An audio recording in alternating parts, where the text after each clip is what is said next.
Acompanhe agora mais um tema doutrinário do Evangelho de Jesus.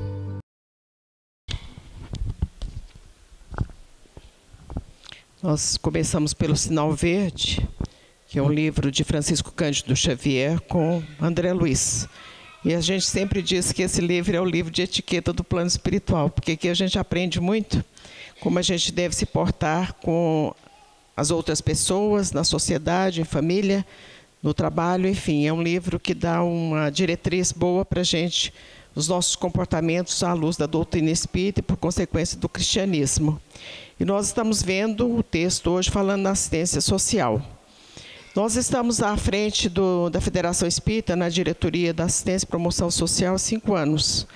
E aprendemos muito. Sempre falamos que nesses 5 anos que a gente está andando no estado de Goiás todo, e alguns estados do Brasil, nós aprendemos muito com as casas espíritas, com o movimento espírita de um modo geral. Há cerca de 2 anos, nós publicamos um livro. A FEGO, a Federação Espírita de Goiás, sempre lança um livro por ocasião do Congresso Espírita, que é o maior evento que nós, espíritas de Goiás, fazemos sempre por ocasião do Carnaval. Então, há 2 anos, nós lançamos um artigo em um livro da Federação que está falando sobre a caridade para com os nossos semelhantes. O tema foi esse. E nesse artigo nós falamos da importância de observarmos o Pai Nosso, porque quando Jesus proferiu a oração do Pai Nosso, nos legando a maior oração que se pode ter notícia, porque ele nos apresentou a importância do Pai Nosso, porque primeiramente ele nos apresenta Deus Pai. Para todos nós, hoje, nós entendemos que Deus é Pai. Para aquelas pessoas daquela época, não era assim. Porque os romanos tinham os deuses, vários deuses. Os gregos, da mesma forma, também tinham vários deuses. Os egípcios também tinham vários deuses, para ficarmos tão somente naqueles povos que eram os mais conhecidos na época. Mas os judeus também tinham o Deus único, Jeová. E esse Deus, Jeová, e a gente observa lá nos textos bíblicos, no Velho Testamento, ele foi apresentado às pessoas muito semelhante aos homens. Primeiramente, ele foi apresentado um senhor com cabelos grisalhos, barbas brancas, no entendimento da sabedoria do mais velho.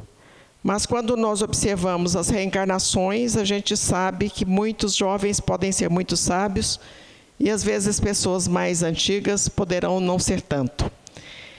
E esse Deus apresentado pelos judeus, ele era, além desse aspecto de um senhor, de um ancião, as semelhanças com os homens é porque ele era um Deus vingativo, um Deus irado, um Deus rancoroso e um Deus que voltava atrás nas suas considerações e nas suas orientações. Portanto, parecido com os judeus da época.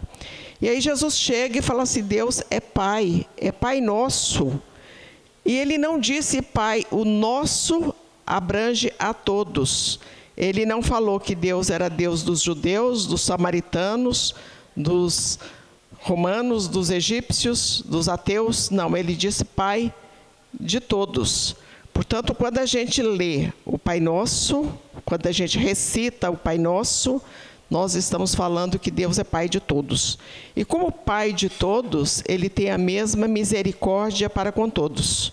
E se nós não temos a vida ou as condições que nós imaginamos que seriam as melhores para nós, é porque existe a lei da ação e da reação, da causa e efeito, da reencarnação, que é princípio dogmático do Espiritismo.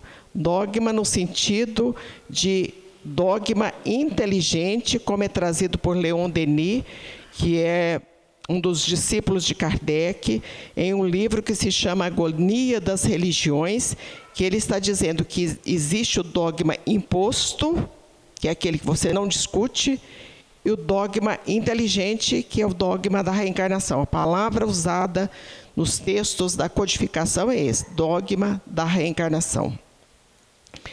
Então, esse livro foi lançado há 2 anos e agora nós terminamos, a semana passada, um outro artigo para um outro livro que será lançado também pela Federação Espírita e está falando exatamente sobre a assistência social e sobre o assistido. E o Emmanuel diz que muitas vezes, Emmanuel, pela psicografia do Chico, ele diz que muitas vezes nós colocamos na figura do assistido, quer dizer, aquele que está recebendo a nossa assistência, e não observamos que muitas vezes esse assistido está também nos assistindo. E aí a gente foi procurar onde que a gente poderia observar, alicerçar, fundamentar esse nosso artigo, e nós fomos lá na Casa do Caminho. A Casa do Caminho foi uma instituição criada pelos apóstolos Pedro, João e Tiago, e nós já falamos muitas vezes na Casa do Caminho.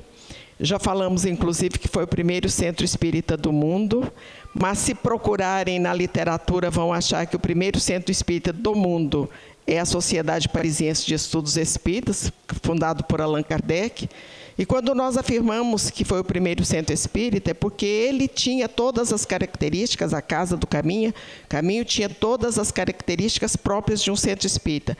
Albergava a todos, dava alimentação para todos e tinha o trabalho da mediunidade, que na época, evidentemente, não chamava mediunidade, porque a palavra só surge com Allan Kardec, mas era o pneumatismo, o profetismo que existia ali na Casa do Caminho.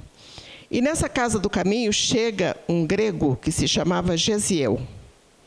E esse grego chega enfermo e ele é assistido pelos apóstolos Pedro, Tiago e João, que eram aqueles que eram dirigentes da Casa do Caminho. Ele se recupera e, num determinado momento, ele ouve falar sobre Jesus. Como dizíamos, ele era grego, mas judeu. E grande conhecedor das Escrituras Sagradas do Velho Testamento. E aí, quando ele começa a ouvir falar em Jesus, ali na Casa do Caminho, ele fala com o apóstolo Pedro: eu quero conhecer o Messias de Nazaré. E o apóstolo Pedro diz a ele assim: ele já veio e já foi. E ele, Gesiel, que era assistido, começa a estudar os textos sagrados do Novo Testamento e de assistido ele passa a ser assistente, quer dizer, aquele que dá a misericórdia. Como que ele faz isso? Ele não fez com coisas de ordem material. Primeiramente, ele se batiza com o nome de Estevão, nome grego Estevão, batizado pelo próprio apóstolo Pedro. E dali ele sai para realizar o grande trabalho de divulgação dos textos do Novo Testamento, dos Evangelhos de Jesus. E lá ele encontra com uma pessoa muito preparada, portanto, seria sempre um assistente, porque é aquele que dá alguma coisa. Ele se encontra com uma pessoa muito preparada, um doutor da lei, que estava propondo um trabalho de eliminar aquele foco de cristianismo que existia, para que ficasse tão somente a lei judaica. E nesse processo de confronto que houve, esse apóstolo Estevão acaba sendo martirizado, se torna o primeiro mártir do cristianismo e realiza o grande trabalho do perdão, realiza o grande trabalho da assistência àquele que viria a ser Paulo de Tarso. Paulo de Tarso, que era um assistente, torna-se assistido. Torna-se assistido por Ananias, quando ele vai para a cidade de Damasco, e todos nós conhecemos a história, quando ele é despertado pelo Senhor. Quando ele chega à cidade de Damasco, ele chega cego, portanto precisava de alguém para auxiliá-lo. E Jesus se manifesta a Ananias e diz a Ananias: vai lá na rua direita, está lá Saulo de Tarso precisando da sua assistência. E o Ananias diz a ele: estou pronto. Eis-me aqui, Senhor, estou pronto. E foi dar assistência a Saulo de Tarso, que depois se transforma em Paulo de Tarso. E Paulo de Tarso, em muitos outros momentos, ele foi assistido. Quando ele fica aquele período no deserto, ele é assistido.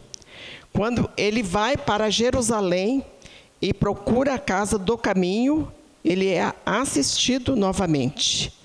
Quando ele, em muitos momentos de prisões que foram realizadas, ele é assistido novamente.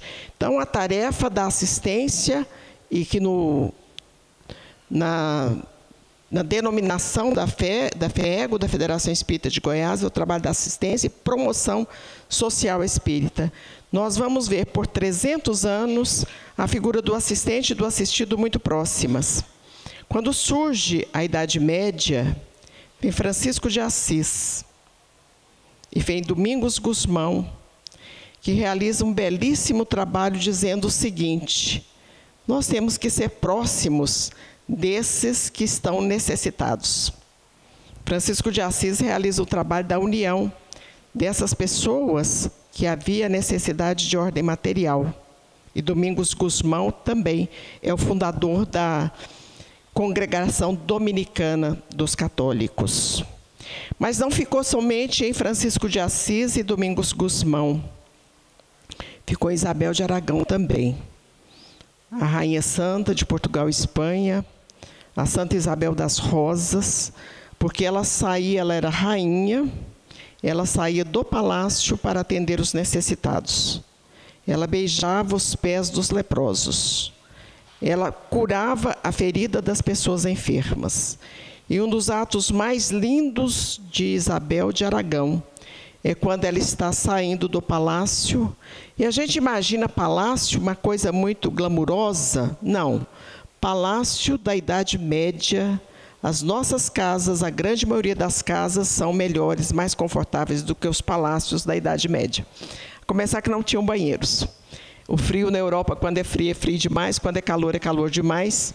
E eles tinham que colocar aquelas lenhas dentro das próprias salas dos palácios, trazer os animais para dentro, para aquecer e todos ficarem aquecidos.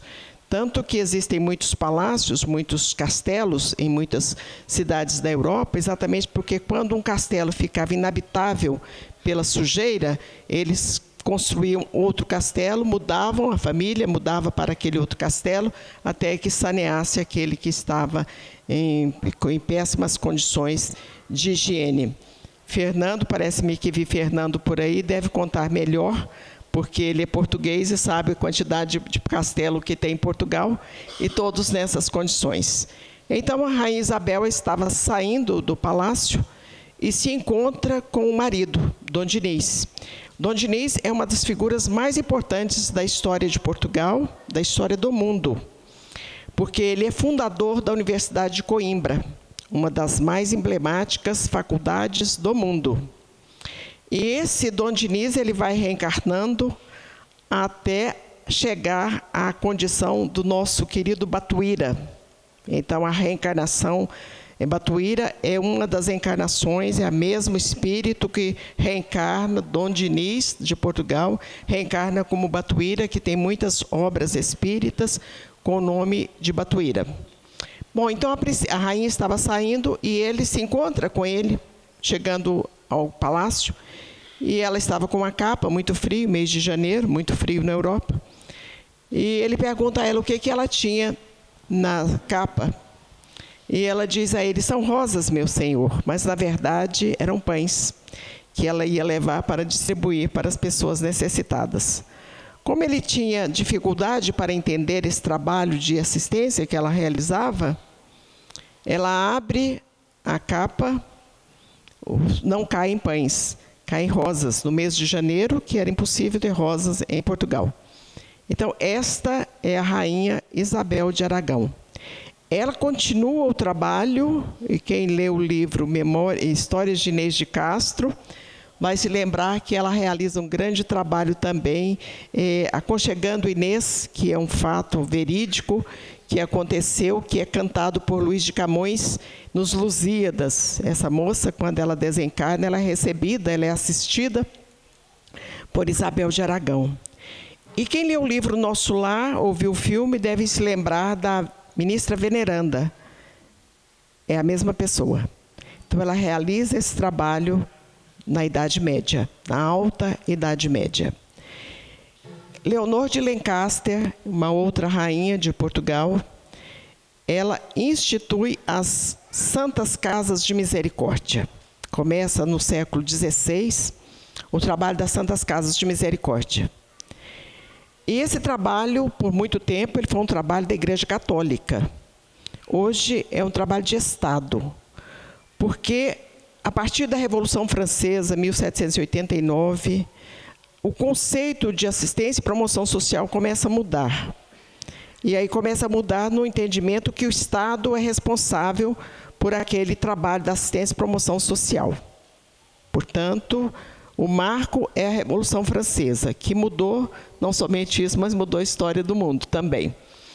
E no Brasil, com o advento da Constituição de 1988, e também com a LOAS, que é a Lei Orgânica da Assistência Social, nós estamos encaminhando para que o trabalho seja feito pelas instituições públicas. Creches, orfanatos não existem mais, são as casas de abrigo, né? Creches, escolas, hospitais, esses trabalhos são realizados, a prioridade é que seja realizado pelo Estado. Ontem nós estávamos vendo o Supremo Tribunal Federal estava votando ontem uma legislação própria com relação ao estudo da religião nas escolas públicas.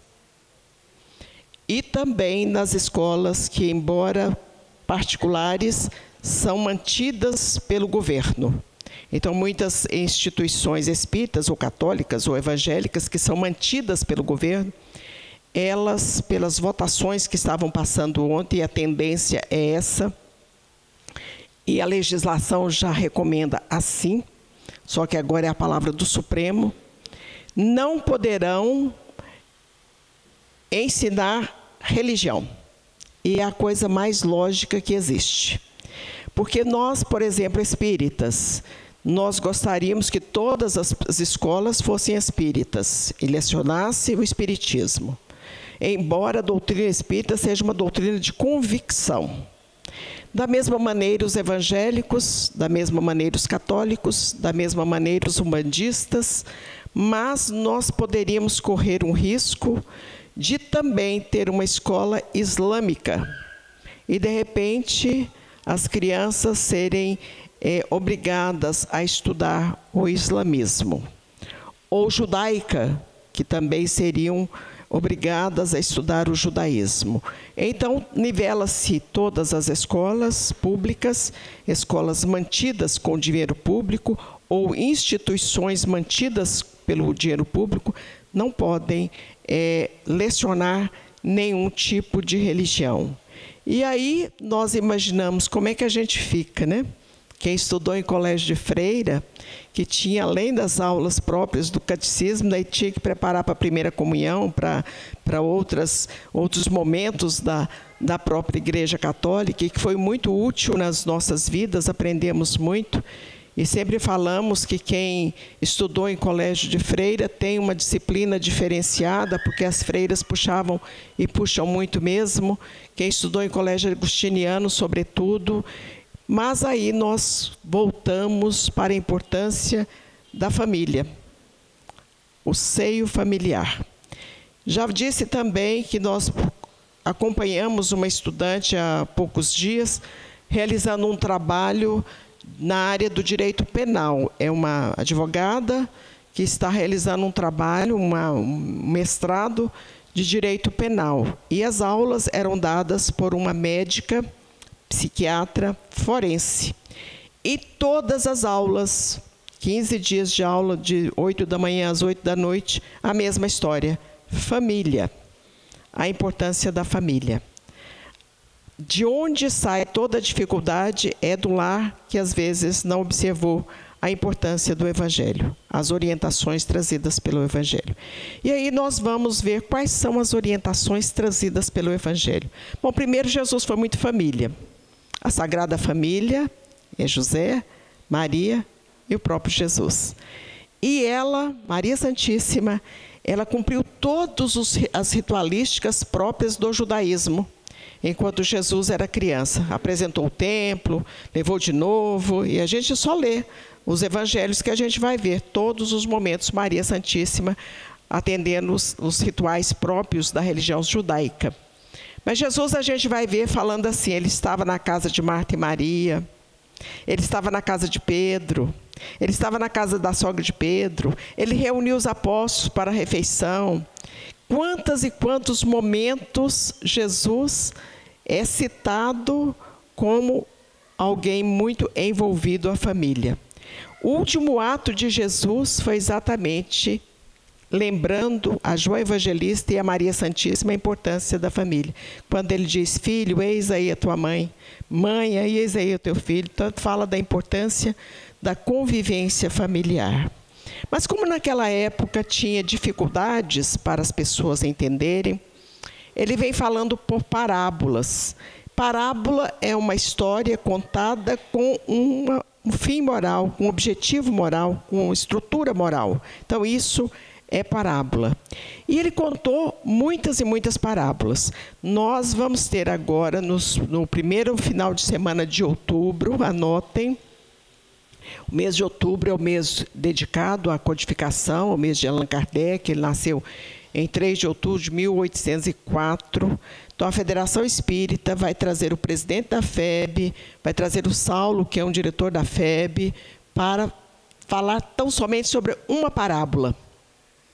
Vão ser 2 dias só para falar uma parábola. A parábola da figueira seca. E aí a gente parece, por que será, né?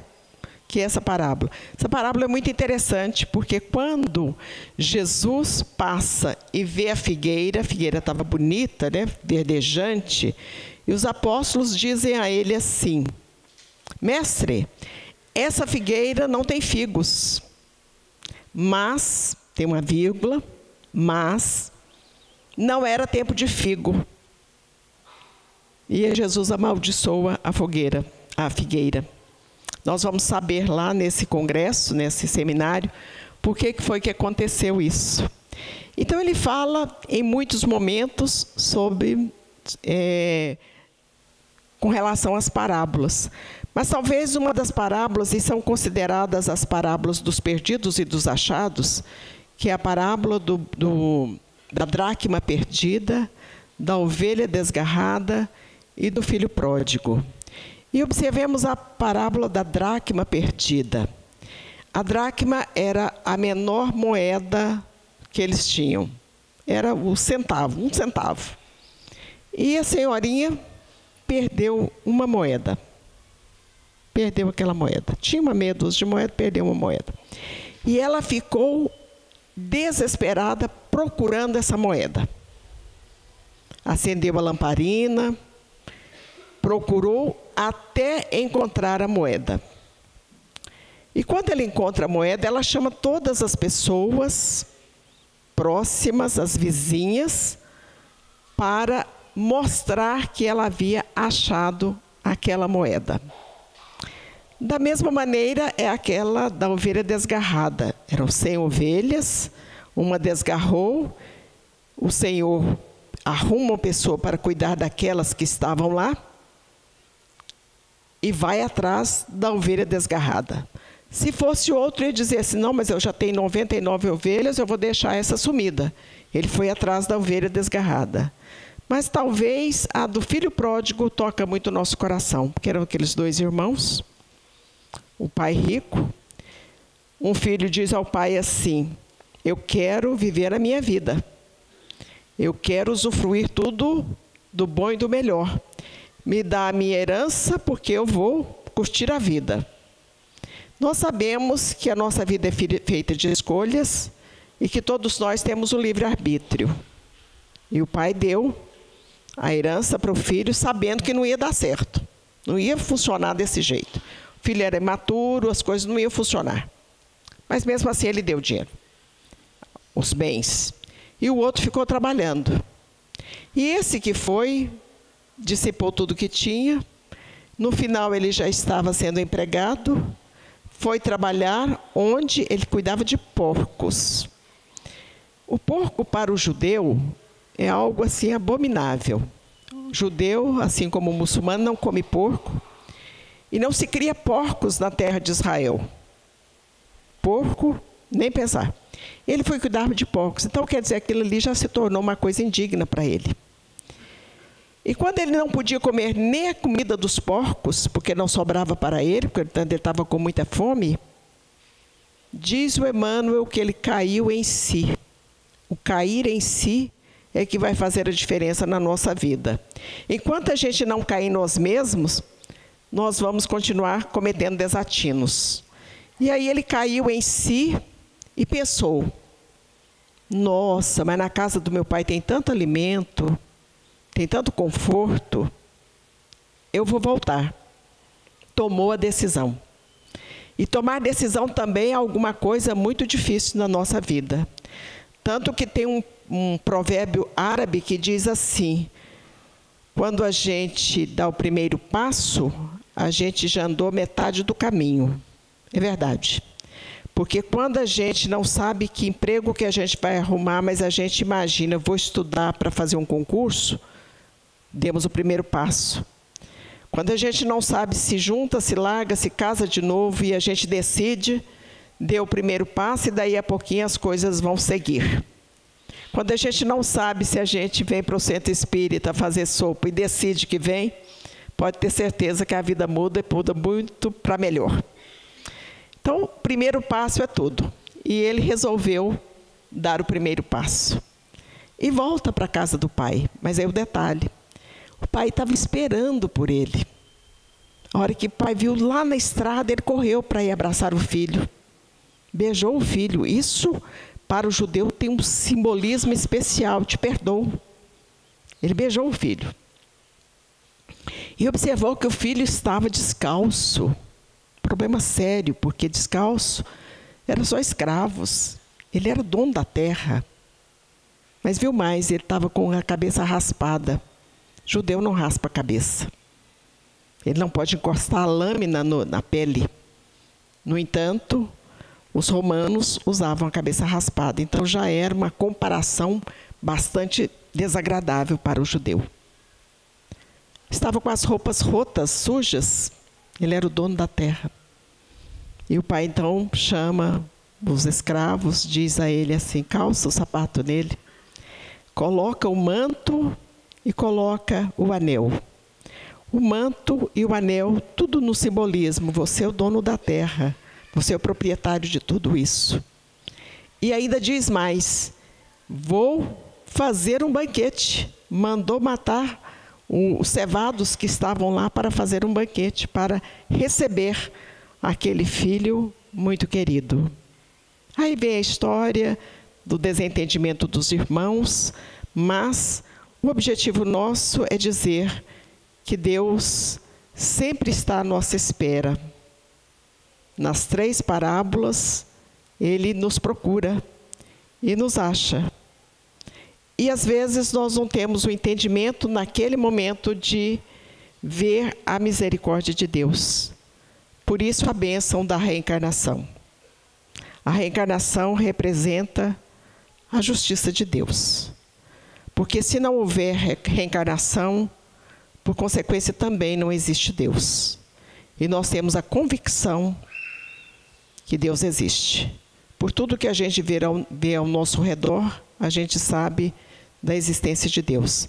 Só de estarmos enxergando, ouvindo, pensando, locomovendo, todos os nossos órgãos, o coração de todo mundo aqui está batendo, porque se não tivesse, o doutor Litemar já estava enrolado aqui, né? Se parar um coração aqui. Então, todos nós estamos aqui no corpo físico vivos. Isso é misericórdia de Deus. Então, se não houver reencarnação, não existe Deus. E como Deus existe, existe a reencarnação. E por que nós falamos isso? Pelas diferenças que existem na humanidade. Numa família, numa casa de 2 filhos, 3 filhos, 10 filhos, 12 filhos, há uma diferença enorme de temperamento, de postura, de atitude, e às vezes até física mesmo existe uma diferença. Mas se nós observarmos a constituição dos mundos, nós vamos ver uma diferença enorme, porque a codificação está falando de mundos felizes, mundos angelicais, mundos de regeneração, mundos de expiação e provas, mundos inferiores. Então deve ter um motivo para que os mundos sejam diferentes. Esse motivo é a própria lei da ação e da reação, da causa e do efeito. Então tudo tem uma causa. Se observarmos os nossos continentes, a gente viu a semana passada uma enchente que ocorreu nos Estados Unidos, morreu muita gente, muitos desabrigados, e aí passa as filmagens, tudo bonito, tudo organizado, mesmo com uma enchente. O governo dando assistência, todas as autoridades preocupadas com aqueles fatos, todos abrigados, todos recolhidos, quer dizer, primeiro mundo. Na sequência, passa países de terceiro, quarto mundo que também foram vítimas da enchente. É um horror, uma calamidade o que a gente vê. Então, se tem essas diferenças, se existem essas diferenças, existe uma causa para essa diferença. E a doutrina espírita vem nos contando tudo isso e nos conclamando, é conclamar mesmo, a nossa transformação moral. Porque todos os princípios da doutrina espírita são princípios trazidos também pelas religiões tradicionais. Se você perguntar para qualquer pessoa do ramo do cristianismo sobre os princípios, que são os princípios da paternidade de Deus, da pluralidade dos mundos, da comunicabilidade dos espíritos, todos esses princípios são princípios comuns. E o princípio também da reforma moral é princípio comum. E nós não observamos esse detalhe tão importante que é o da reforma moral. É a transformação do homem. O mundo só será bom quando o homem se transformar. Mas nós sempre imaginamos que o outro tem que se transformar para que eu fique em paz. Não, se eu me transformar, eu fico em paz e eu envolvo outras pessoas para elas também se tornarem boas e ficarem em paz. Então, é uma corrente.